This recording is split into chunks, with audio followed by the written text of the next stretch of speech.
Alhamdulillahi wahdah, wassalatu wassalamu ala man la nabiyya ba'dah. On se retrouve pour une risala qui va être très peu connue, je pense, du monde francophone, qui a été écrite par l'une des références de l'école déobandite, peut-être une école dont on a peu entendu parler aussi en France, mais qui est une école très très répandue à travers le monde. Alors, cette risala, qui a été écrit par Cheikh Khalil Ahmed As-Saharanfouri. Saharanfour, c'est une région en Inde. Donc c'est un Indien, et qui est du XIVe siècle, comme on peut le voir, qui est mort en 1346 de l'Hégire. Donc, à l'heure où on parle, il y a environ 100 ans, un petit peu moins de 100 ans. Et donc cette risala est vraiment très intéressante, parce que non seulement l'auteur va nous parler d'une vingtaine de points, un peu plus d'une vingtaine de points dans la Aqidah selon le point de vue des Déobandis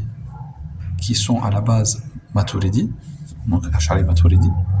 Donc on va en connaître un peu plus sur cette Aqidah-là, ou sur ces Aqidah-là. Bon, des points qui ne sont pas des points essentiels concernant cette Aqidah, mais qui gravitent autour de ça, entre guillemets, ou qui sont communs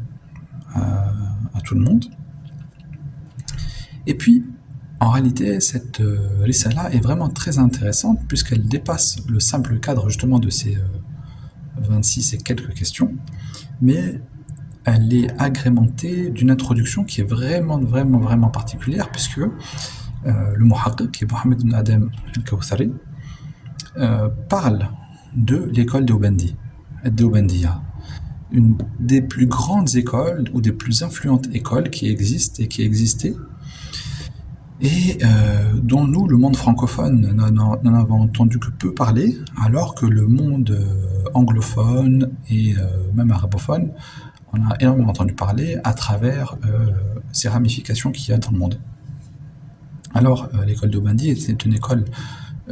qui est née à Deoband, en Inde, et qui s'est propagée un peu plus dans le monde, en allant à Saharanfour, qui est une des régions de l'Inde, et puis qui s'est installée aussi au Pakistan, et puis s'est installée après en Europe, en Afrique du Sud. Quand je dis en Europe, c'est par exemple en Angleterre, qui s'est aussi installée aux États-Unis, qui ont réussi à faire des écoles un peu de partout. Et puis, les grandes références de ce mouvement, le mouvement Déobandi, ont aussi voyagé. Donc, ils ont voyagé, comme on peut le voir, à La Réunion, ont voyagé aussi en Angleterre, ont voyagé donc à travers le monde pour propager et pour s'y installer. Et donc, cette introduction nous montre donc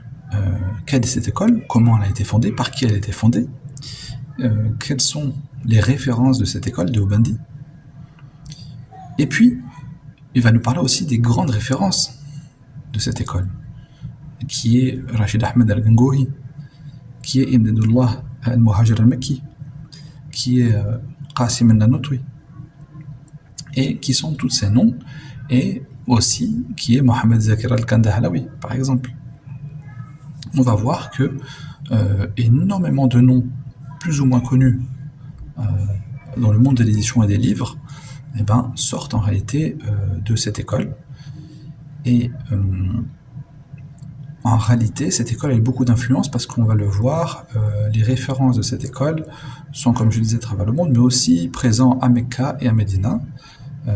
jusqu'à l'heure actuelle, et ils avaient des postes d'enseignement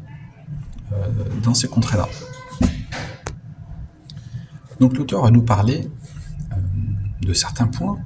et puis à travers les points qu'il va développer, il va aussi donc développer quelles sont leurs références idéologiques, et puis on va un peu plus en connaître sur certains points de la Aqidah Maturidiyya, les divergences qui existent entre le Maturidiyya et la Sha'ira, mais de façon très succincte, parce qu'en 26 questions, qui ne traitent pas forcément de ça. Et puis on va aussi connaître les positions que le shir peut avoir, et qui l'a soutenu